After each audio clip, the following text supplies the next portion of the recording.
कल्पतरुश्च कृपा सिन्धुभैव च पतितानं पावनेभ्यो वैष्णवेभ्यो नमो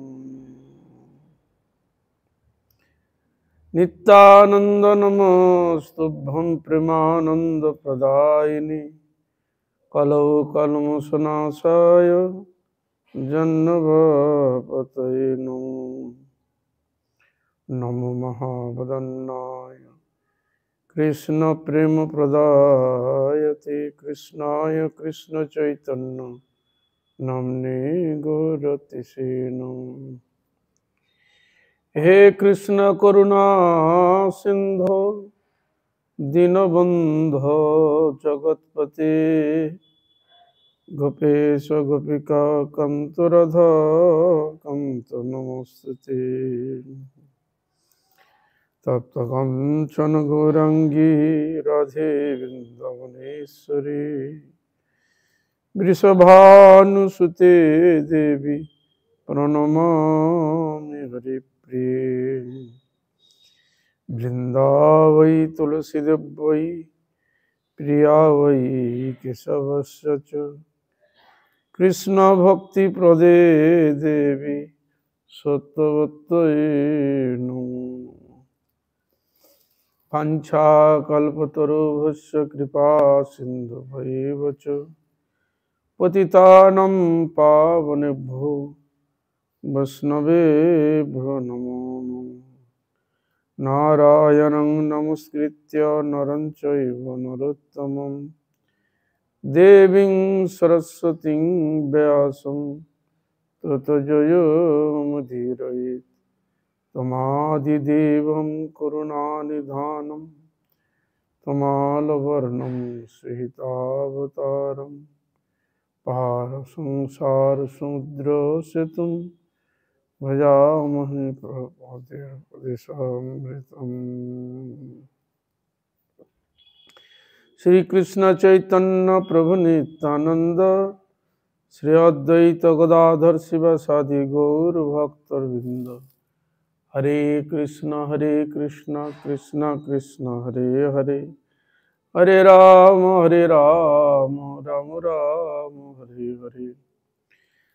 जहाँ करुणाएं भगवत करुणा लाभ है से परम दयाल पतित पावन जगद्गुरु नित्रैला प्रविष्ट शिल भक्तिवेदांत शिल बावन गोसाई गुरु महाराज पाटो गोसाई गुरु महाराज शिल भक्ति प्रज्ञान केशव गोस्वामी ठाकुर सपार सद प्रभुपाद गौर किशोरदास बाजी महाराज भक्ति विनोद ठाकुर गौर किशोरदास बाजी महाराज सच्चिदानंद भक्ति विनोद ठाकुर जगन्नाथ दास बाजी महाराज सपरिकर गौर नित्यानंद प्रसपार राधा विनोद बिहारी सकल भगवत जीवगण तदीय परिकर बिंद सकल अर्चा मूर्ति समूह गंगा जमुना तुलसी महारानी भक्ति देवी भक्ति शास्त्र अर्जुर चरण कमलिया धमेर भक्तिपूर्ण अनंत अनंत कोटि साष्टांग दंडवत प्रणाम पूर्वक ताहादेर अहैत कृपा आशीर्वाद प्रार्थना करी।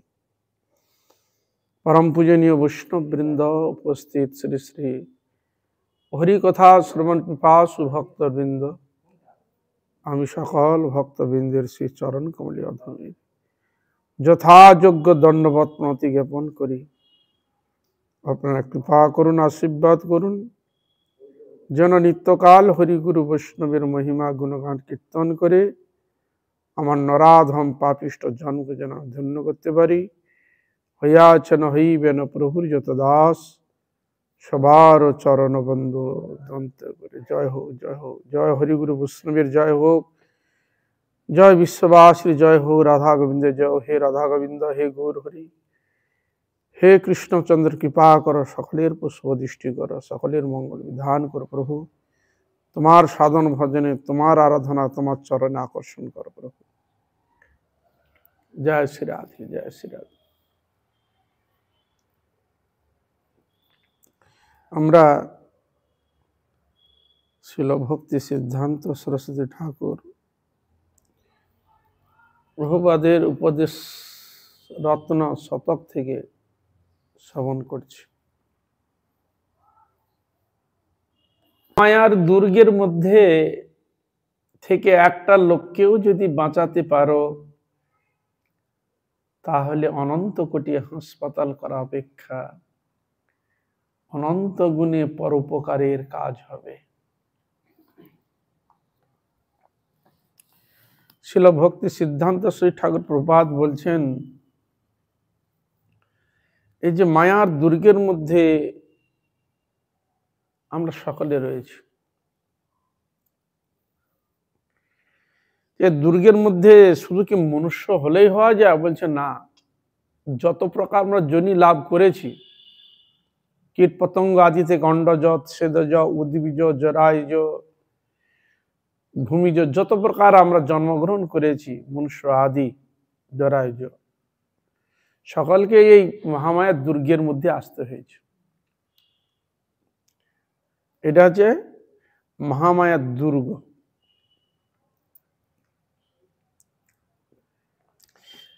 বলছে এত তো জন্ম চলে গেছে, একটা মনুষ্যকে যদি জন্ম মৃত্যুর ফান থেকে, মায়ার করাল গাছের থেকে যদি তাকে উদ্ধার করতে, কিসের দ্বারা উদ্ধার করা যায়? কিসে হতে পারে না, ভগবানের গুণগান কীর্তন, ভগবানের সেবায় যদি তাকে নিযুক্ত করা যায়। তো ভগবানের সেবা নিযুক্ত কখন হবে? তাকে সৎসঙ্গ করাতে হবে, হরি ভজনের কথা, শাস্ত্রীয় বাণী শ্রবণ করাতে হবে, সাধুগুরু বৈষ্ণব সেবা তাকে লাগাতে হবে, তবে তো সে করবে। তা সেটা যদি প্রচার যদি না হয়, ভগবানের কথা যদি সৎসঙ্গ যদি না করানো হয়, তা সেটা বুঝবে কি করে, ভজন করবে কি করে, আরাধনা কি করে করবে? তাহলে এর দ্বারা কি বোঝা গেল? তার বাঁচাতে হলে তাকে কি করতে হবে? তা হরি কথা শ্রবণ করিয়ে কৃষ্ণ ভজন অনুপ্রাণিতের গোবিন্দের সেবায় যদি তাকে লাগিয়ে দেওয়া যায়, ব্যাস, তাকে আর জন্ম মৃত্যু মালার মধ্যে তাকে আর পড়তে হচ্ছে না, আর ফাঁসতে হচ্ছে না তাকে। আর ভগবানকে ভুলে গিয়েই তো আমরা ফেঁসেছি এখানে, জালে জড়িয়ে আছি, নানা রকম কর্মের দ্বারা আবদ্ধ হয়ে বন্ধন স্বীকার করছি, নানা রকম কর্ম, নানা রকম কামনা বাসনা, কত কি দ্বারা পড়ে আছে। এই জন্য ছিল ভক্তি সিদ্ধান্ত ঠাকুর প্রপাত, তিনি হরিভজনের যে কতটা গুরুত্ব, জীবকে উদ্ধার করতে গেলে একবার গোবিন্দের ভজন আরাধনা না করলেই উদ্ধার পাওয়া খুব সমস্যা, জন্মিত মালা থেকে উদ্ধার করা সম্ভব নয়। এই জন্য মুনি ঋষিগণ তারা সাধন ভজন কেন কি দেখলেন যে এই মায়ার করাল গাছ থেকে কি করে উদ্ধার করা যায়, জন্ম মৃত্যুর মরণ ফাঁদ কি করে একে রোধ করা যেতে পারে। তাই তারা রিসার্চ করলেন, শাস্ত্র, ভগবান মুখস্থ বাণী সবকিছু পড়ে তারা নিজের সাধন করলেন, ভজন করলেন। পুরো জীবের মুক্তির জন্য ভগবান শ্রী গোবিন্দের তার মুখস্থিত বাণী এবং সাধন ভজন তার প্রত্যক্ষীভূত দর্শন অনুভব করলেন। তখন তার সাধন দেখো তোমরা হরিভজন, তারাই আবার করছেন, আদেশ করছেন হরিভজন করার জন্য। এই জন্য দ্বাদশ মহাজন বলা হয় না, স্বয়ম্ভু, নারদ, শম্ভু, কুমার, কপিল, মনু, প্রহ্লাদ, জনক, ভীষ্ম, বলি বইয়া, সখীর দ্বাদশ জন মহাজন রয়েছে। ব্রহ্মা, শিব, নারদ, সুখদেব, প্রহ্লাদ মহারাজ ইত্যাদি যেসব দ্বাদশ জনের কথা বলা রইল, এরা কারা? এরা কি করতেন? এরা ভগবানের আরাধনা করতেন, ওরাই তো পথে দিচ্ছে। মহাজ্ঞানী মহাজন যে পথে করেছেন গমন, সেই পথ পাতস্মরণীয়, সেই পদ লক্ষ্য করে স্বীয় কীর্তি ঝদা ধরে আমরা হব বরণীয়। এটা তো মূল রহস্য। তারা যেরকম সাধন ভজন আদর্শ দেখিয়েছে, হরি আরাধনার কথা বলেছেন, তাই তো আমাদের বাণীগুলো রয়েছে। তাই ছিল ভক্তি সিদ্ধান্ত ঠাকুর প্রপাত বলছেন যে মায়ার দুর্গ থেকে যদি উদ্ধার হতে হয়, রক্ষা যদি পেতে হয়, জন্ম মৃত্যু মালা থেকে যদি রেহাই পেতে হয়, এ ত্রিতাপ জ্বালা থেকে যদি মুক্ত হতে হয়, ভগবান গোবিন্দের যদি আরাধনা করা যায়, তাহলে মুক্ত হওয়া সম্ভব। তাহলে তুমি যখন জেনেছ সৎসঙ্গের দ্বারা, গুরু কৃপাতে, বৈষ্ণবের কৃপার দ্বারা, তুমিও এই ভগবানের কথা শ্রবণ করিয়ে তাদেরকে হরি কথা অনুপ্রাণিত করে তাদেরকে গোবিন্দের সেবায় লাগাও। বুঝলেন? তুমি একা কেন যাবে? সবাইকে নিয়ে চলো, সেই স্থানে আমরা যাই।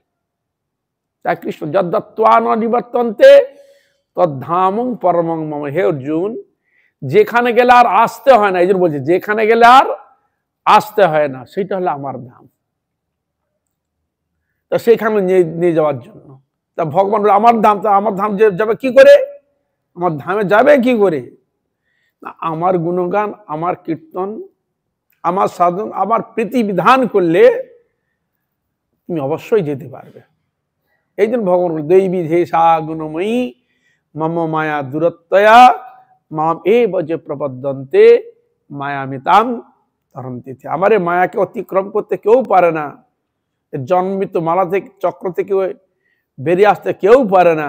যে একমাত্র আমার প্রপত্তি স্বীকার করেছেন, আমার সাধন ভজনে যার ব্রতী হয়েছেন আমার কৃপাতে, তাহলে এই বৈষ্ণবী মায়াকে অতিক্রম করে সে আমার ধামে যেতে পারে। এই তো হলো বলার বক্তব্য। এই জন্য ছিল ভক্তি সিদ্ধান্ত ঠাকুর প্রভুপাদ বললেন যে মায়ার দুর্গের মধ্যে থেকে একটা লোককেও যদি বাঁচাতে পারো, মানে হরিকথা শ্রবণ করতে কেউ তো তার মধ্যে কেউ না কেউ তো আসবে, একটাও যদি আসে তবু তো সে জন্ম মৃত্যু মালা থেকে সে উদ্ধার হলো, তাকে আর ফাঁসতে হলো না। যদি হরিভর আরাধনা যদি না করে তাকে আবার আসতে হবে। এই জন্য বলছেন যে মায়ার দুর্গের মধ্যে থেকে একটা লোককেও যদি বাঁচাতে পারো তাহলে অনন্ত কোটি হাসপাতাল করা অপেক্ষা অনন্ত গুণে পরোপকারের কাজ হবে। বুঝা গেল? হ্যাঁ, কিন্তু হাসপাতাল তো আছেই, জাগতিক রোগ শোক ব্যাধি হলে তো সে তো গিয়ে সারে আবার একটা রোগ আসবে, ওখানে মুক্ত হচ্ছে না। ওইটা যদি করলে যদি মুক্ত হয়ে যেত তাহলে আর তাকে বলার কোনো দরকার ছিল না যে এখানে হাসপাতাল ঠিক আছে, রোগ হয়েছে গেলে রোগ থেকে তো মুক্ত হয়ে গেলে, জন্ম মৃত্যু মালা থেকে রক্ষা পেল, তাহলে তো কোনো ঝামেলাই ছিল না। কিন্তু দেখা যাচ্ছে শাস্ত্রে বলছেন শরীরম ব্যাধি মন্দিরম, শরীর থাকলে তো ব্যাধি হবে, শরীরটা তো ব্যাধির মন্দির, এ বিষয়ে কোনো সন্দেহ নাই। তার শরীর ব্যাধি হয় বলে তো হাসপাতালটা করা হচ্ছে। হরে কৃষ্ণা, ডাক্তার এই জন্য করা হচ্ছে, ওষুধ ব্যবস্থা করতে করা হচ্ছে। কতক্ষণ তুমি রোগটাকে করো, সাময়িক একটা রোগ ভালো আর একটা রোগ এসে হাজির হয়ে গেল, একটা দুঃখ কষ্ট থেকে রেহাই পেলে আর একটা দুঃখ এসে হাজির হলো, তাহলে এখানে রেহাই পাওয়া যাচ্ছে কি? তা এই জন্য এখানে বলছেন যে যদি একটাকে যদি তুমি হরিভজনে যদি নিয়ে আসতে পারো তাহলে সে ব্যক্তি জন্ম মৃত্যু মালা থেকে সে রেহাই পাবে। এই হলো তার বলার বক্তব্য। আমরা তো বলি যে হ্যাঁ হাসপাতাল করে দিলাম, জীব কল্যাণের জন্য অনেক কিছু করে দিলাম, স্বাভাবিক বলে যে একটা করে দিলাম, 5 জনের উপকার হলো, ঠিক আছে। এ করার জন্য তো লোক আছেই, কি হরে কৃষ্ণা, এসব করার জন্য তো লোক আছে, কিন্তু হরিভজন করানো, ঈশ্বরের দিকে নিয়ে এসে হরিভজন করানো, এটা তো নেই। হরে কৃষ্ণা। হ্যাঁ, তাহলে তুমি হরিভজনও করো না, শারীরিক যেটা সেটা দুই দিকেই কাজ করো, অসুবিধাটা কি আছে? হরিভজন করো, হরি আরাধনা করো, শরীর থাকলে রোগ হবেই, সেটা তো হাসপাতাল রয়েছে। কিন্তু হরিভজন না করলে, হরি আরাধনা না করলে, তাহলে আমরা এই মায়া দুর্গ থেকে আমরা উদ্ধার হতে পারি না। এই জন্য ছিল ভক্তি সিদ্ধান্ত প্রভুপাদ হরি আরাধনা হরি কীর্তন দিকে খুব জোর দিয়েছেন। জীবের বিপরীত রুচিকে পরিবর্তিত করাই সর্বাপেক্ষা দয়াময় গণের একমাত্র কর্তব্য। দৃষ্টান্ত দিলেন, বলে জীবের বিপরীত রুচি, আমাদের রুচিটা কি? আমাদের সচরাচর জন্ম যখন গ্রহণ করেছি 3টা গুণকে নিয়ে আমরা হাজির, আর 3টা গুণে এই জগৎ সৃষ্টি হয়েছে, সত্য রজ তম। সত্যগুণ, রজগুণ, তমগুণ, এ তো থাকবেই। এই 3 গুণ তোই আমাদের আছে, আর এই গুণগুলো আছে বলে আর এই শরীরের মধ্যে আমরা নানা প্রকার ভোগ আদি করছি। আমাদের রুচি কিসে? স্বাভাবিক কিসে রুচি হয়? তাহলে হরি কথা কীর্তন শ্রবণ করার উদ্দেশ্যটা কি? যদি রুচি হতো হরি কীর্তনে, শাস্ত্র তো ভগবান দিয়েই গেছেন, সবাইকে আমরা গীতা ভাগবত ভগবানের মুখ নিশ্চিত বাণী সবাইকে আমরা দেখি, বা দেখো কি নিজেকে তার ভজন নিজেকে কি ই করার চেষ্টা করি, রুচি করি? না, যেটুকু মানুষ করে ক্ষণিকের জন্য বলে সারাদিন করে এইটুকু আমার হয়ে গেল না। আমার রুচি কোন দিকে, কেন পারি না? না, রুচি এই জলজগৎ দিকে রুচি, অত্যধিক রুচি, যে রুচিটা আমাদের শরীর দেহকে কেন্দ্র করে। দেখুন সকাল থেকে মানুষ কি খাবো সেও তার চিন্তা, খেতে গেলে যেটা প্রয়োজন অর্থ দরকার, অর্থের জন্য মানুষকে চিন্তা করতে হচ্ছে। কিভাবে আমরা সুখ পাবো, পোশাক পরিচ্ছদ আদি, এটাও প্রয়োজন আছে। জাগতিক ক্ষেত্রে চলতে গেলে আনুষঙ্গিক যেগুলো করণীয় কর্তব্য খাতিরে সেটাও করে, এ বিষয়ে সন্দেহ নেই। কিন্তু এইটার দিকে তো আমাদের রুচিটা স্বাভাবিক রুচি, এটা কার রুচি নয় বলুন? সংসারকে বর্ধিত করতে হবে, রাখতে হবে, কার রুচি না? পশু পাখিরও রয়েছে তার। এমনকি একটা বৃক্ষ যদি লাগান দেখবেন সেও হচ্ছে একটা কলা গায়ে লাগিয়ে দেন, কয়েক মাসের মধ্যে তার 3-4টা তার বেরিয়ে গেছে বংশ বৃদ্ধি করার জন্য। তার ইতর প্রাণীও তার বংশ বিস্তার করা তারও রয়েছে, মনুষ্যের মধ্যেও রয়েছে, এটা স্বাভাবিক। আর অন্যান্য মন যেটা চা যে আহার বিহারের ক্ষেত্রে সে রুচি, যার যেরকম রুচি সে যেরকম গ্রহণ করছে, রুচি অনুযায়ী গ্রহণ করছে। তাহলে এখানে রুচি বলতে কি রুচি বুঝাচ্ছে? যে আমাদের রুচি ও জড়জগতের প্রতি, ভোগ্য বস্তুর প্রতি যে রুচিটা সবসময়ের জন্য রয়েছে প্রভাবান্বিত, ওইখান থেকে একটু রুচি কমিয়ে নিয়ে এসে গোবিন্দের চরণে রুচিটা লাগা, ভগবানের দিকে মনোনিবেশ করো। জড় বিষয়ে রুচি আছে, ওইখান থেকে কিছুটা তুমি মন নিয়ে এসে গোবিন্দের সাধন ভজনের রুচি লাগা, তার সেবায় নিযুক্ত করো, এইটা তো বলার বক্তব্য। তাহলে ভগবানের দিকে যদি তুমি রুচি দাও, তাহলে কি আমার সংসার কি ভেসে না? কেন ভাসবে? সংসারও প্রতিপালন করবে, হরিভজনও করা যাবে, সম্পদ যা কিছু তুমি তাকে রক্ষণাবেক্ষণ সবকিছু করতে পারবে। তার উদাহরণ তো মহাপ্রভু কত বড় বড় ভক্তের চরিত্র দিয়েছে। রাজা হয়েছে, কল্যাণ রাজা হননি?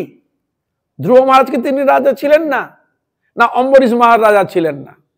বলুন কি হরে কৃষ্ণ, এরা তো রাজা ছিল। এরা রাজা হয়েও রাজ্য পালন করছেন, প্রজা পালন করেও হরি আরাধনা করেছে। কি হরে কৃষ্ণ, যদি বলে রাজা শব্দ উদাহরণ কেন দিলাম, সে সবের থেকে তার চিন্তা আরো বেশি, বুঝা গেল? হরে কৃষ্ণ, সবকিছু তার মাথায় চিন্তা নিতে হয় রাজার, মন্ত্রী থেকে আরম্ভ করে প্রজা থেকে আরম্ভ, তার ঠিক মতো তাদের সুযোগ সুবিধা পাচ্ছে কিনা, ঠিক মতো কি করছে কিনা, এটা একটা ব্যাপার আছে, বুঝলেন? হরে কৃষ্ণ। তাহলে যে তারা হরিভজন, আর আমাদের এটাও তো নিয়ম নেই যে সকল সেরকম ধার্মিক রাজা হবে যারা সংসারও প্রতিপালন করে হরিভজনও করবে, এরকম রাজা আছে কি? বলুন যে এটা না করলে হবে না। তদানীন্তন সময় ছিল, যেটা আমরা পাই রুক্কাঙ্গদ রাজার ঘটনা আছে না, সেসব চরিত্রগুলো রয়েছে। তারা যেমন যুধিষ্ঠির মহারাজ একাদশী ব্রত করবার জন্য প্রশ্ন করছে, জীবের মঙ্গলের জন্য, জীবের মঙ্গলের জন্য যেন প্রশ্ন করছেন অর্জুন, ভগবানের কাছে প্রশ্ন করছে জীব মঙ্গলের জন্য। তাই যদি আমাদের রাজা যদি সকালে যদি এরকম হতো, রাজাও হরি ভজন করত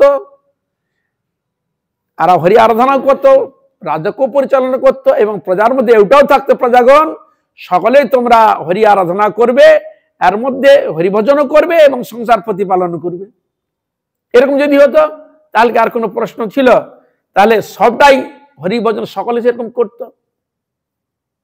হ্যাঁ, একাদশীর ক্ষেত্রে তো দেখতে পাচ্ছি, একাদশীর আগের দিন হাতির পিঠে বসিয়ে দিল একটা ঢান্ডরা নিয়ে, রাজা বলে দিচ্ছে, ধার্মিক রাজা, দেখো আগামীকাল একাদশী আছে, দশমী দিন একটা হাতির পিঠে ঢান্ডরা নিয়ে বাজাতে পারে, গ্রামে গঞ্জে শহরে নগরে চলে ঢাঁড়বে, আগামীকাল একাদশী, প্রজাবৃন্দ আপনারা সকালে একাদশী করিবেন। হ্যাঁ, যে একাদশী করবে না তাকে কিন্তু এই রাজ্য থেকে বিতাড়িত করা হবে। আর এই আইন রাজার আত্মীয় পরিজন তাদের মধ্যেও এটাই বলবৎ। অনেক সময় আমি তো রাজার ছেলে, আমি করবো কেন, এরকম হয় না অনেক সময়, বর্তমান ক্ষেত্রে দেখা যায় তো, যে কিছু হয় সে কিছু না কিছু করেই থাকে, স্বাভাবিক। বলছে না, এটা সকালের উপরেই এই নিয়ম, সকালকে করতে হবে। তাদের দ্বারা কি বুঝাচ্ছে, রাজাও করবে, রানী করবে, ছেলে করবে, তার আত্মীয় পরিজন তারাও করবে, এবং যারা প্রজা সকলে ব্রত করবে। কি বুঝলেন? হরে কৃষ্ণ।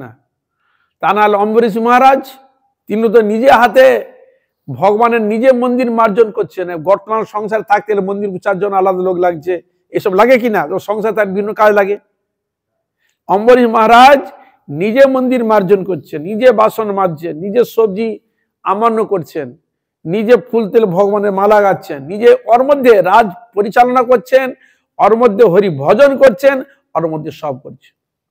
তাহলে করছেন কিনা? তা এই জন্য তারা রাজা থাকা সত্ত্বেও হরি ভজন করছে, হরি আরাধনা করেছেন।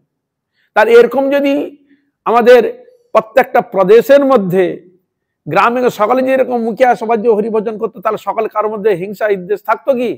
কোনোদিন থাকতো না। প্রত্যেকের ক্ষেত্রের মধ্যে একটা গ্রামে সকলে এরকম মিলেমিশে শাস্ত্র আলোচনা চলবে, কেউ কারোর কথা বিদ্বেষ থাকবে না। সেরকম শাস্ত্র অনুশাসন যদি চলা যায়, হরে কৃষ্ণ, কার মধ্যে কোনো দুর্বুদ্ধি দুর্ভাবনা আসবে? কোনোদিন আসবে না। সকলে শাস্ত্রের অনুশাসনে চলবে। আর রাজাও যিনি সেরকম ভক্ত, তিনিও দেবে তোমার ঠিক মতো করছো কিনা, করবে কিনা। যেমন আগে একটা কথা আছে না, লাগে টাকা দেবে গৌরী, সে এরকম ছিল। আর একটা ছিল কে জন্য, সে রাজার আদেশ ছিল যে সকলকে কিন্তু হরিনাম করতে হবে, সকলকে হরিনাম করতে হবে। আর হরিনাম করে কিনা সে রাজার ছদ্মবেশে যেত, সাধারণ প্রজা সে যে যেত। তাই একদিন যাচ্ছে একজন চাষি, চাষ করবে, লাঙলটা রেডি করছে, আর গরু টরু জল টল খাবে রেডি করছে, চাষে যাবে তো রেডি করছে আর কি। তখন তার স্ত্রীকে বলছে, ওগো নামের ঝোলাটা বের করে দাও, একটু মানে মালাটা একটু জপ করে নি, মালাটা একটু জপ করে নি।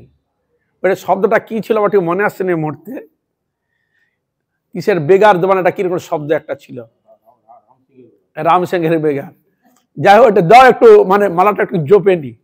হ্যাঁ, নিয়ে এসে ওখানে বসে বসে জ্বলছে, স্ত্রী তার গরুকে জল টল খাওয়াচ্ছে, রেডি করছে, আর এ বসে বসে হরিনাম করছে। আর ওই রাজা, হ্যাঁ, সে ছদ্মবেশে এসে দেখছে, না ঠিক আছে, ঠিক নিয়ম মতো টাইম করছে। তাহলে আপনারা বুঝুন, তাহলে এরকম ছিল। এরকম থাকলে কি হয়? তাহলে এই যে পারমার্থিক শিক্ষা তো নিজেরও কল্যাণ, অপরেও কল্যাণ।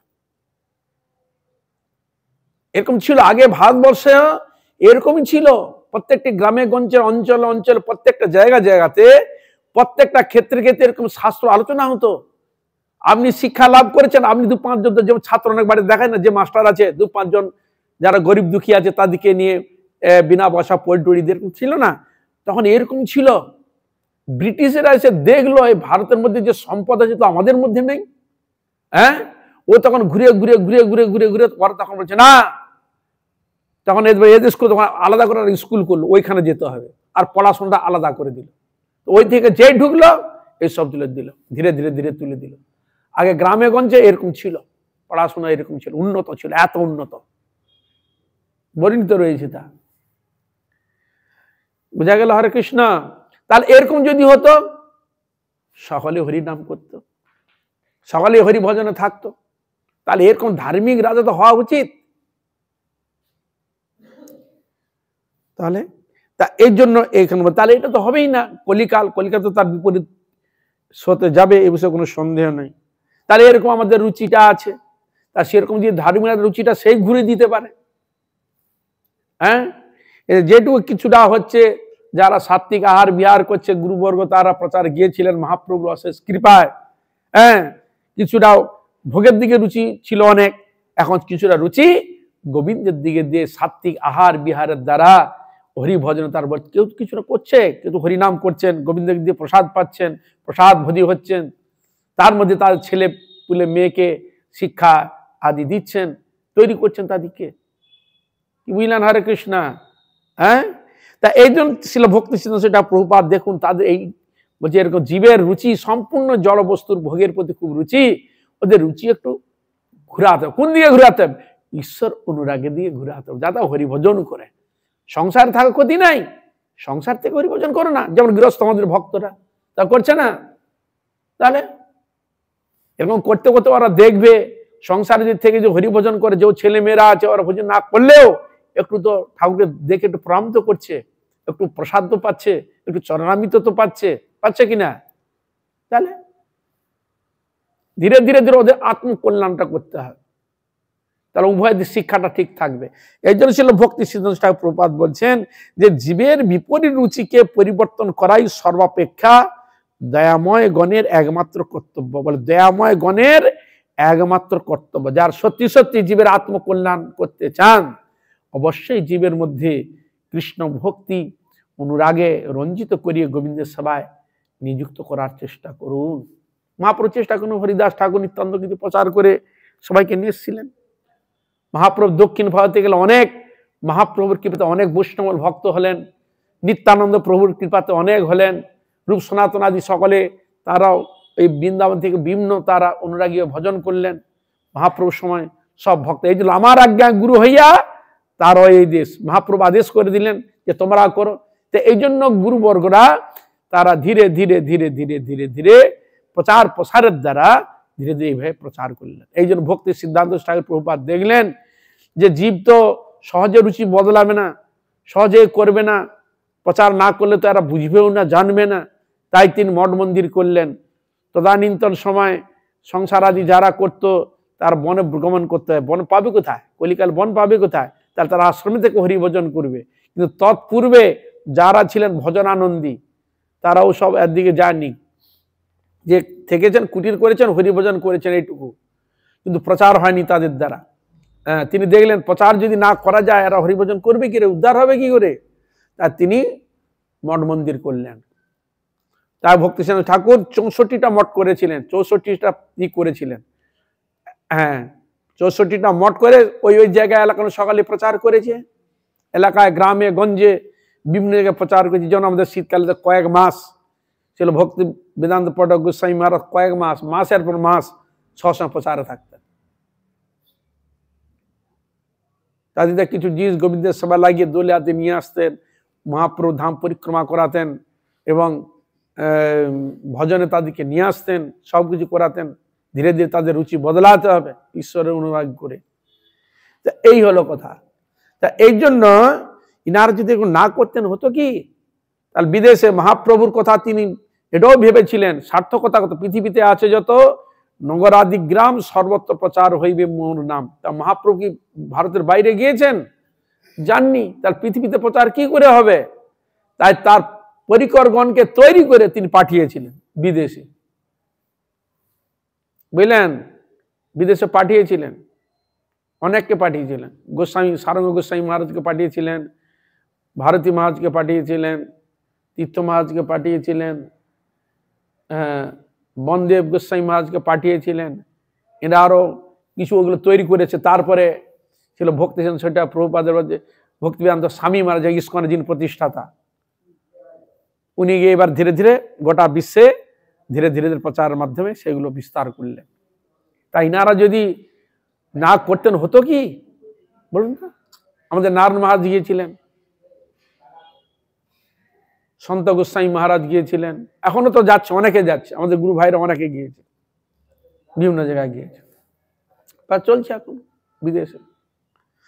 তা এই জন্য তাহলে আজকে পৃথিবীতে আছে যত নগরাজ সর্বত্র প্রচার হয়ে মনে দেখুন সব জায়গায় হরি কীর্তন হচ্ছে, মঠ মন্দির হরি কীর্তন, হরি সেবায় কৃষ্ণ অনুরাগী অনেক হয়েছে। আর হরি আরাধনা হয়েছে, তার কি তাদের ছেলে মেয়েকে তারা দেখছে না? সংসারে তার প্রতিপালন করছে না? সব করছে। তা এইরকম জীবন ছিল ভক্তি সিদ্ধান্ত প্রভুপাদ চেয়েছিলেন। আর মহাপ্রভু এটাও চেয়েছিলেন যে সকালে হরি ভজন করে হরি আরাধনা করবে। সেইটাকে সার্থকতা করার জন্য ছিল ভক্তি সিদ্ধান্ত ঠাকুর প্রভুপাদ, তিনি বললেন জীবের বিপরীত রুচিকে পরিবর্তন করাই সর্বাপেক্ষা দেয়া আমার একমাত্র দেয়া। দেখুন জগাই মাদের কি রুচি ছিল? মদ খাবে, মাদলামি করবে, মানুষের ক্ষতি করবে, এইটা তার রুচি ছিল কিনা? হ্যাঁ, কিন্তু নিত্যানন্দ প্রভু গৌর হরি এমন কৃপা করলেন তার রুচি বদলে কি হয়ে গেলেন? ভক্ত হয়ে গেলেন। হরিদাস ঠাকুরের ক্ষেত্রে রুচি কার ছিল? লক্ষ্য হীরা। তার কি রুচি ছিল? তার রুচি ছিল অর্থ ইনকাম করা, যৌন সুখ দিয়ে অর্থ ইনকাম করা ছিল তার, এই ছিল তার রুচি। কি হরে কৃষ্ণ। হরিদাস ঠাকুর তার রুচি বদলে দিলেন, ওইদিকে রুচি বদলে দিয়ে হ্যাঁ ভগবানের দিকে তাকে নিয়ে চলে এলেন, হরি আরাধনা নিয়ে চলে এলেন, বলেন কিনা।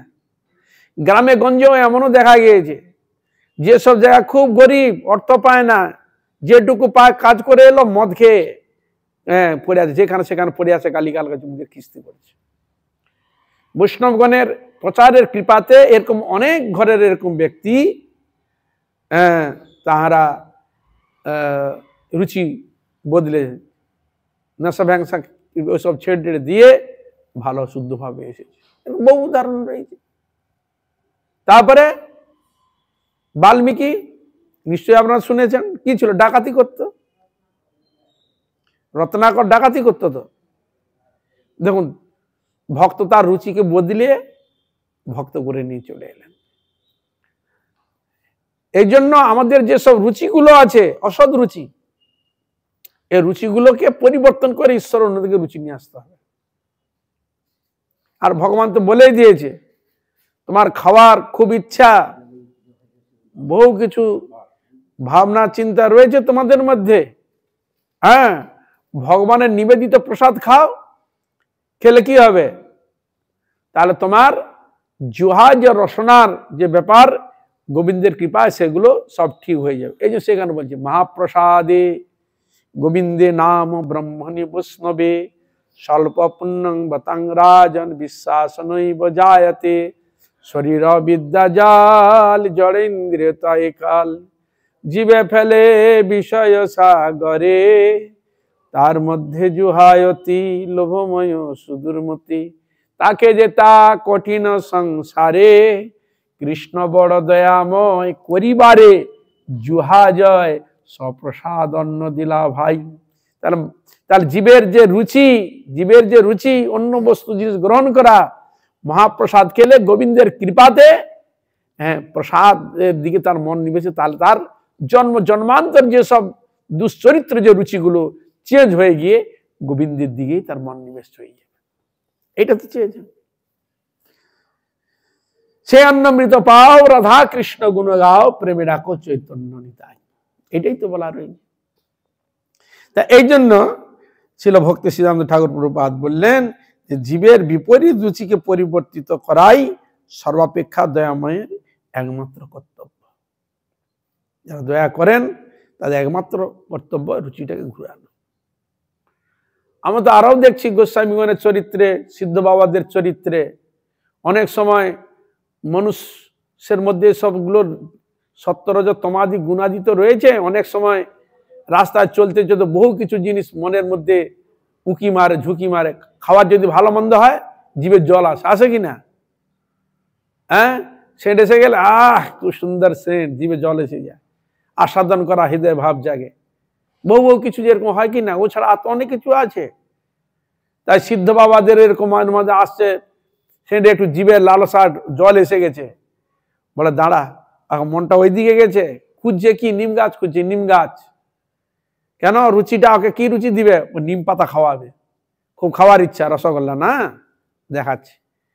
নিম পাতা নিয়ে এসে খেতে খেতে বলছে খা খা খা খা, খাওয়ার খুব ইচ্ছা আছে, খা রসগোল্লা খা। আপনি কি নিম পাতা খাবিয়ে বলবেন জিহ্বাকে? মনকে বলবে এই মন, রসগোল্লা খাওয়ার ইচ্ছা ছিল, এবার নিম পাতা খা। নিম পাতাকে আপনি বলবেন রসগোল্লা খা?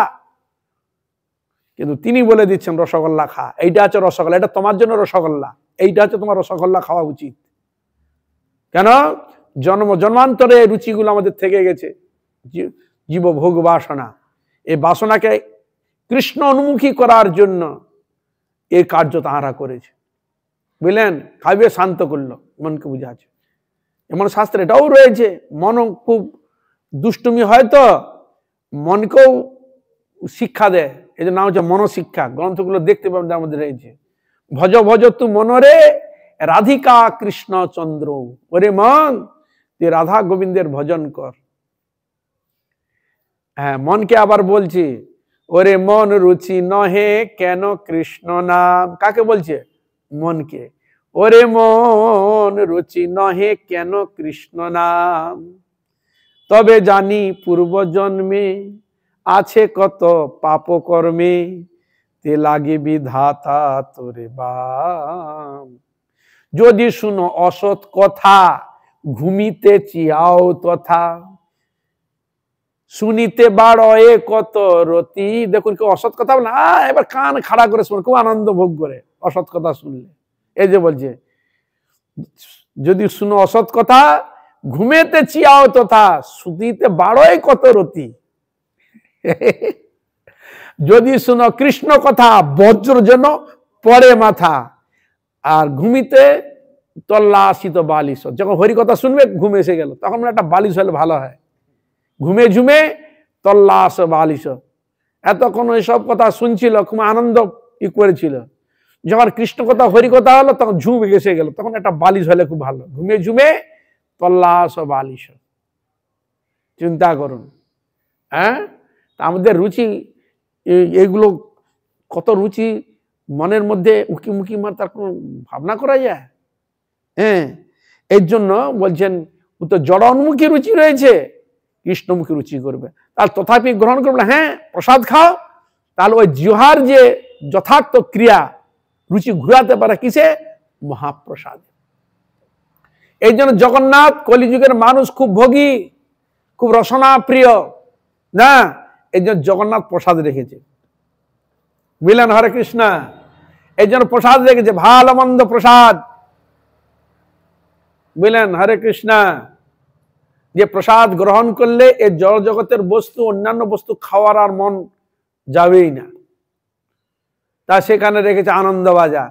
যে আসবে হ্যাঁ সে ইচ্ছায় প্রসাদ খেতে পারে, গ্রহণ করতে পারে, সেখানে কোনো এ নেই। এই জন্য জগন্নাথ রাখলো। কলিযুগের মানুষ হ্যাঁ এরা রসনা তৃপ্তিতে খুব রয়েছে, তাহলে এখানে আমি প্রসাদ রেখেছি, তোমরা যারা আমার কাছে আসবে সকলেই তোমরা প্রসাদ সেবা করবে, আমাকে দর্শন করে প্রসাদ সেবা করবে, তাহলে তোমার জন্ম জন্মান্তরে জিহ্বার যে ইন্দ্রিয়ের যে গতিবিধি, ভগবত বিমুখ যে গতিবিধি, সেটা যথার্থ সার্থকতা লাভ করবে। এই জন্য দেখেছেন জগন্নাথ দেব, এই জন্য ভগবান বিগ্রহ রূপে এই জন্য তো এলেন। হ্যাঁ, ভক্ত আমার ভজন করবে, সাধন করবে, বিগ্রহ যদি থাকে, জড় ব্যক্তি তারা তো আসবে, সনাতনী যারা ভক্তি শ্রদ্ধা একটু আসবে, এসে প্রণাম তো করবে, একটু তো চরণামৃত পাবে। কি হরে কৃষ্ণ, চরণামৃত পেলে অকাল মৃত্যু হরণং সর্বব্যাধি বিনাশনম বিষ্ণু পাদ কপিত্বা শিরসা ধারাম্যহম। অকাল মৃত্যু, রোগ শোক জরাব্যাধি থেকে মুক্ত, তাহলে চরণামৃতের কত মহিমা রয়েছে। তার চরণামৃতও পেল, ভগবত দর্শন হলো, একটু প্রসাদও পেল, তাহলে জিহ্বা তৃপ্ত হলো, মন তৃপ্ত হলো, হৃদয় পরিষ্কৃত হলো, হৃদয়ে সুখ শান্তি অনুভব হলো, একটু সৎসঙ্গ করার সুবিধা হলো, একটু হরিকথা হরি কীর্তন শ্রবণ করার হলো। তার রুচি আমাদের বদলাচ্ছে কিনা? আপনার বাড়িতে যদি থাকতেন কি রুচি লাগাতেন? হয় আপনি কোথাও গল্প করবেন, না হলে কোনো জায়গায় আপনি যাবেন, না হলে কোনো কিছু একটা করবেন, হরিভজনটা না অন্য কিছু করবেন আপনি। হরে কৃষ্ণ। যখন আমি না এখানে এলে লাভ আছে কি, একটু হরিকথাও শোনা যাবে, কীর্তনও করা যাবে, মন্দির পরিক্রমা আরতি দর্শনও করা যাবে, একটু প্রসাদও পাওয়া যাবে, চরণামৃতও পাওয়া যাবে, এতগুলো আমার লাভ হচ্ছে। কি হরে কৃষ্ণ। হ্যাঁ, তাহলে আপনি এখানে এসে সেই সুযোগটা আপনি পাচ্ছেন। এই জন্য তো ভক্তি সিন্ধু ঠাকুর প্রভুপাদ দেখলেন যে আমাকে মন মন্দির না করলে জীব আসবে না, একটা টোপ তো দিতে হবে, এমনি জায়গায় আসবে। তখন সে অনেকে বলে একটা খড় দিয়ে ঝুঁক দিয়ে একটা ঝুপড়ি বেঁধে তো করা যায়, আর সে মানুষের সে মনোবৃত্তি নাই যে ঝুপড়ি বসবে, আসবে না, বুঝা গেল? এই জন্য সুন্দর দেখলে মানুষের যেরকম চিত্তবৃত্তির যেরকম সুন্দরতা তার এসেছে, আধুনিকতা এসে গেছে, তা এই জন্য মঠ মন্দিরকে সুন্দর করে সাজিয়ে সেই আধুনিকতাতে তাকে ই করা হয়েছে, না তুমি বসবেই না। কি বুঝলে হরে কৃষ্ণ। সাধু সন্তের বেশভূষাতেও তার দেখবেন একটা ছেঁড়া কামড়ে যায়, এটা কয়েকটা কাঙালি আসছে, তারপর তো অশ্রদ্ধা এসে যাবে, এটা অন্যরকম ভাবে এসে যাবে, বুঝলেন? এটা দেখলেন যেরকম স্বাভাবিক যেরকম বাবু থাকে, এরকম সাধু সন্ত বাবুর মতো এখন তার বেশভূষা ধরেছে। কেন? ওরা তাহলে ই করবে না। শ্রদ্ধা ভক্তি হারিয়ে ফেলবে, মিশতে হবে, এগুলো হবে, তাকে সে করতে হবে। এ সুন্দর দৃষ্টান্ত ছিল ভক্তি সিদ্ধান্ত প্রভুপাদের সময় ছিল আমাদের গৌড়ীয় সংঘের যিনি আচার্য ছিলেন সারঙ্গ গোস্বামী মহারাজ, উনাকে ভিক্ষায় পাঠালো। ভক্তি সিদ্ধান্ত প্রভুপাদ বললেন, দেখো তুমি তার ভিক্ষার ওই ব্রজমণ্ডলের পরিক্রমা হবে, অনেক ভক্ত আসবে, তো তা তুমি কিছু সেবার ব্যবস্থা করে পাঠালো। স্বাভাবিক যখন গেল তাকে কেউ পাত্তাই দিল না। কি বুঝলেন হরে কৃষ্ণ, গেল কে জনটা কাঙালি আছে, ভিক্ষা মানে ভিক্ষুক একটা আছে, তাকে আর অতটা আদর করছে না, বুঝলেন। তখন বলে, না আমাকে স্যুটকোট বুট পরে আর গাড়ি নিয়ে যেতে হবে। গাড়ি সেরকম কোট ফোট পরে গাড়ি পরে একটা সুন্দর গাড়ি নিয়ে যখন হাজির হলো, তখন রাজু অরে বাবা, কোনো ইনকাম ট্যাক্সের কোনো অফিসার আসছে নাকি দেখতে। কি হরে কৃষ্ণ, গেছে হাজির হয়ে গেছে, হ্যাঁ স্যার, হ্যাঁ ঠিক আছে, হাত জোড়ো করে গিয়ে, স্যার হ্যাঁ কি বলে স্যার, এইটা সেবাটা তোমার করতে হবে। যেমন করে বহু সেবা তিনি, তাকে এই প্রবলেমটা নিতে হলো কেন? ও কেন রামানুজ আচার্য সে সময় দেখলেন সেবার জন্য চাইছিল, কেউ দিল না, ভোগের জন্য সব করবে কিন্তু ভগবানের সেবায় দিবে না। তখন তিনি কি করলেন, একজন পাঁচির টপকে যেতে পারবে, একজন তালা খুলতে পারবে, একজন জলে চলতে পারবে, তাকে এটা নিল কেন? না ভগবানের কৃপাতে তুমি এসেছো, ভগবানের যে তুমি ভোগ করছো, ভগবানকে তুমি দিবে না, তুমি ভোগ করবে, তখন তাকে এই নীতি নিতে হলো। বুঝা গেল? ভগবানের সেবার জন্য, জীবের কল্যাণের জন্য ভক্ত সব কিছু করতে পারে, জীবকে নিয়ে আসার জন্য, তার আত্মকল্যাণ করার জন্য। বুঝা গেল? হরে কৃষ্ণ, অনেক কিছু তাকে এগুলো করতে হয়। কেন? এটা জীব আসবে না, তার কি রুচি, কিভাবে সে আসবে, তাকে সেইভাবে তৈরি করার জন্য করলেন। বুঝলেন? সে ভক্তি সিদ্ধান্ত প্রভু খুব সন্তুষ্ট তার প্রতি, বলে মহারাজ দেখুন এরকম না করলে হবে না। তো গেল একটা দৃষ্টান্ত। আর এক দৃষ্টান্ত কি, চৈতন্য মঠের বহু জমি জায়গা ছিল, যারা ভাগে নিয়েছিল একটা কিছু দিত না। কি বুঝলেন? উজহাত দিত, এ বছর হয়নি, ও বছর হয়নি, এরকম করে দেখালো কয়েক বছর একদম দিল না। ঠাকুরের সবার জিনিস ভোগ করছে, একটা কিছু দিত না। ভক্তি ছয়টা চিন্তা করলো কি করা যায়, তখন আমার পরম গুরু মহারাজকে ওই দায়িত্বটা দিলেন। পরম গুরু মহারাজ বলে, হ্যাঁ আমি এটা দেখবো, তাহলে আমাকে একটা ঘোড়া দিতে হবে, ঘোড়ার দিতে হবে, ঘোড়ার উপরে সে চড়ে যাবে বাবুর মতো। তবে গেল, যখন গেল, দেখো তোমরা যা সেবা করেছো, এতদিন যা ভোগ করেছো, ঠাকুরের সেবা দেন, আজ থেকে তোমাদের দিতে হবে, এ দেখে আমি দেখভাল করবো, দিতে হবে, নাহলে চাবুকের ঘা খেতে হবে তোমাকে, নাহলে যখন জমি ছেড়ে দিতে হবে। বুঝলেন? এরকম যখন ঘুরলেন, এক মাসের মধ্যে অনেক চলে এলো। মানে অনেক সময় দুর্বল ভাবে, তো দুর্বল যদি ভাবে করবে না, এই জন্য মানে সহানুভূতি দেখাতে গিয়ে সে যে দুর্বল যদি ভাবে, এত সমস্যা আছে। বর্তমান মানুষ এখন কি দেখেন, তো সামন্ত বললে কি একটা ভাই, একটা কথা আছে না, ঘুরে বসে, এরকম অনেক শব্দ আছে, এরকম দেখা যায়। ভালো যখন করতে সে তখন দেখলে একে তো আমার থেকে এই আছে, যখন কড়া যখন হয় তখন কি করবে? এই জন্য রামায়ণ আমরা পাচ্ছি এরকম কথাগুলো। সমুদ্রকে বলছে, সমুদ্র আমি ওপারে যাব, তুমি রাস্তা দাও, বারবার তাকে অনুনয় বিনয় করলেন। ও তখন সেটাই মানল না, তখন বলে এই তীর ধনুকটা দাও, তখন সে ভয়ে হাত জোড়ে করে। তার মানে কি, তিনি কৃপা করতে চাচ্ছেন, সহজে সেটা করলে আর মঙ্গল হবে। যখন ধরলেন তখন সে হাজির হলো। বুঝা গেল? হরে কৃষ্ণ। মানে দুর্বলতা ভাবে, যখন তাকে যখন সহানুভূতি বা দয়া যখন করতে আসে, এখন দুর্বল ভাবে, তখন সে বেঁকে বসে। বর্তমান জগতে তাই। এটা যদি না হতো, তাহলে কি উনাকে ওই ঘোড়ার পিঠে চড়ে যেতে হতো? বারবার দিতে না, ঘোড়ার পিঠে গেল, তখন থেকে বলে না বাবা, সাহেব বাবা আসছে, হ্যাঁ হবে না, তখন অনেক এসে গেল অর্থ। বুঝলেন? ভক্তি সিদ্ধান্ত ঠাকুর প্রভু খুব সন্তুষ্ট হলেন, তিনি রক্ষা করলেন পুরো মহাপ্রভুর সবকিছু জিনিস, তিনি ধীরে ধীরে ধীরে এগুলো রক্ষা করলেন। চিন্তা করা যায়, বর্তমান জগতে কলিযুগের মানুষ একটু দেখলে সে তখন অন্যরকম ভাবতে আরম্ভ করবে। স্থান, কাল, পাত্র, এই নীতিকে আদর্শ করে অনুসরণ করে অবশ্যই করুন। যেখানে যেরকম প্রয়োজন, যেখানে যেরকম করণীয়, সেরকম জিনিস তাকে অবশ্য করতে হবে, তবে একটা জিনিসটাকে রাখা যাবে। বুঝা গেল? হরে কৃষ্ণ।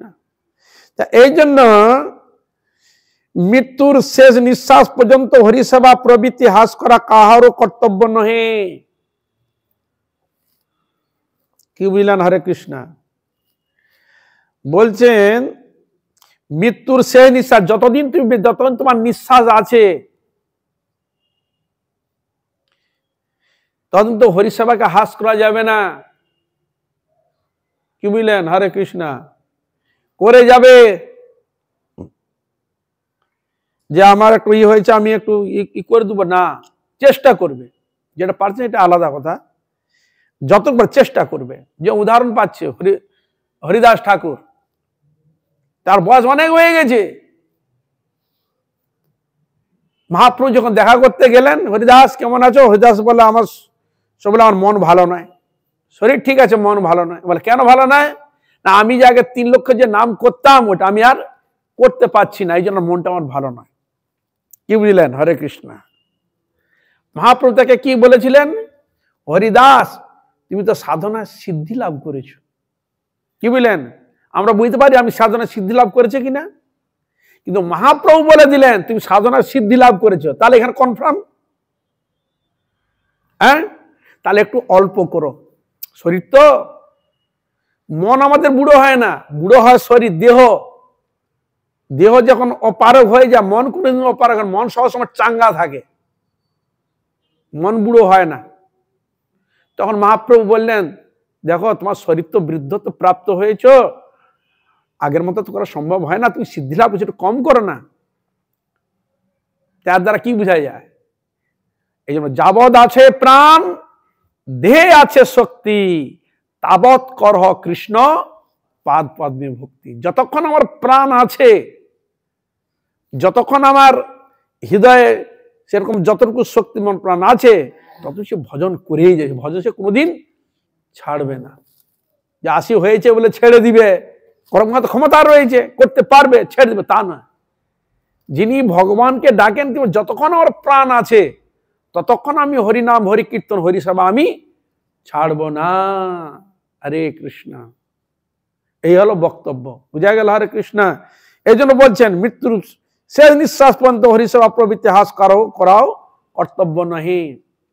অনেক সময় দেখা গিয়েছে, এই জন্য ক্ষেত্রে বিশেষ দেখা গেল হয়তো হরিনামও করতে পারছে না, বিছানায় শয্যায় রয়েছেন, জ্ঞান সবই আছে, কিন্তু তিনি কি ভজন করছেন? হ্যাঁ, মনে মনে ভগবানকে স্মরণ, মনে মনে ভজন করছে, মনে মনে হরিনাম করছে। হরে কৃষ্ণ কৃষ্ণ কৃষ্ণ হরে হরে, হরে রাম রাম। হাতে হয়তো সে মালা জপ করতে পারছে না, বসতে হয়তো তিনি পাচ্ছেন না, উঠতে হয়তো তিনি পাচ্ছেন না, কিন্তু শুয়ে তো আছেন, জ্ঞান তো তার আছে, মনে মনে ভগবানকে স্মরণ করছে। ছিল ভক্তি সিদ্ধান্ত সরস্বতী ঠাকুর প্রভুপাদের একজন পরিকর ছিলেন। তিনি প্রভুপাদ ভক্তি প্রভুপাদ অপ্রকট হওয়ার পর উনি বৃন্দাবনে চলে যায়। বৃন্দাবনে থেকে সেখানে ভজন করেন, খুব নিষ্ঠার সহিত তিনি ভজন করেন। কিন্তু কালক্রমে শরীর বৃদ্ধত্ব হয়ে গেলে তো শরীর এমনিতেই পড়ে থাকবে। তাই একজন ওইখানে থাকলে একজন গৌড়ীয় বৈষ্ণব সেখানে গিয়ে তার সেবা করতে আরম্ভ করলেন। মুমূর্ষু অবস্থা তো, কিন্তু তিনি হরিনাম শুয়ে শুয়েই হরিনাম করেন, ভগবানকে ডাকেন, কিন্তু তিনি কথা বলতেই পারতেন না। আস্তে আস্তে জড়ি জড়ি কথা বলতেন, শব্দ পারতেন না। আর মাঝে মাঝে রাত্রে হে কৃষ্ণা, হে রাধে, হে গৌর হরি, হে ভক্তি সহিত প্রভুপাদ, এরকম বলতেন।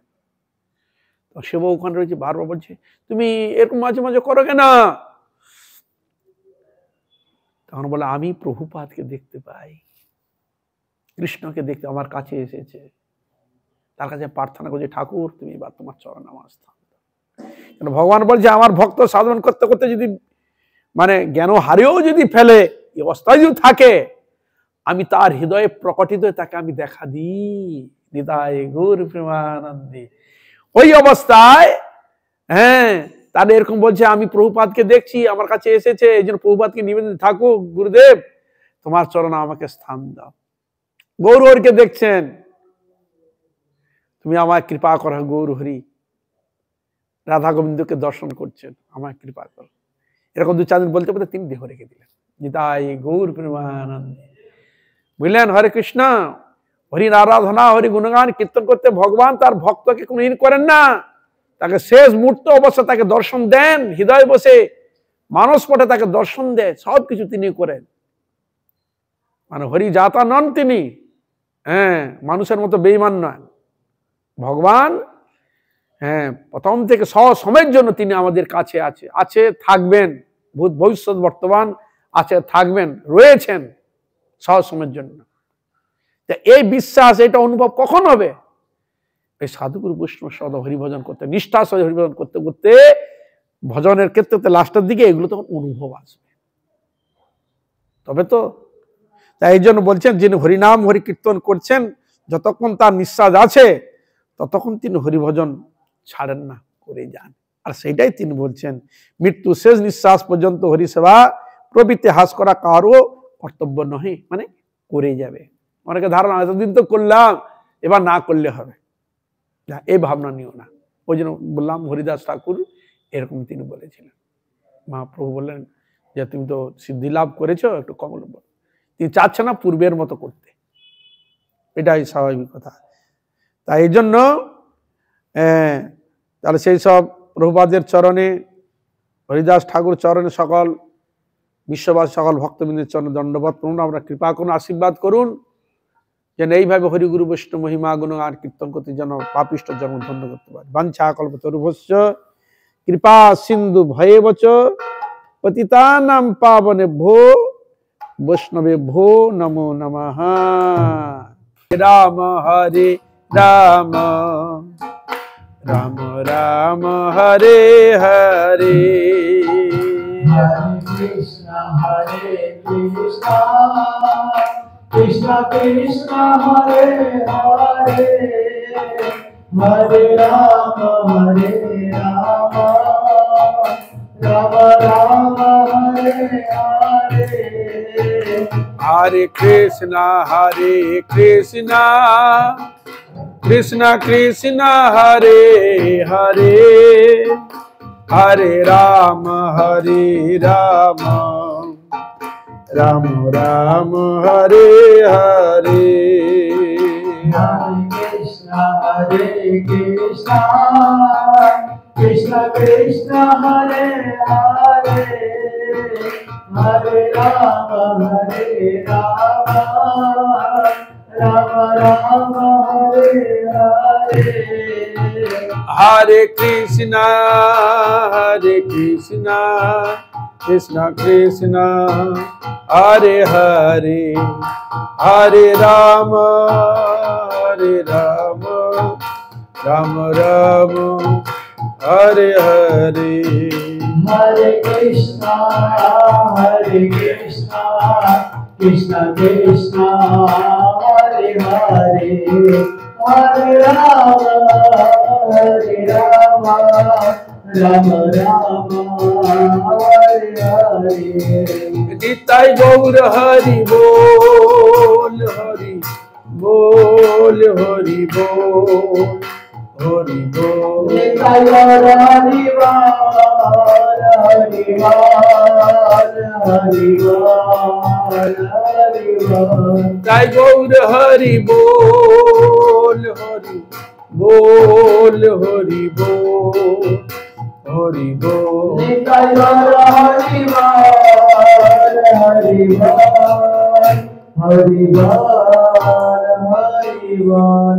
নিতাই গৌর প্রেমানন্দে।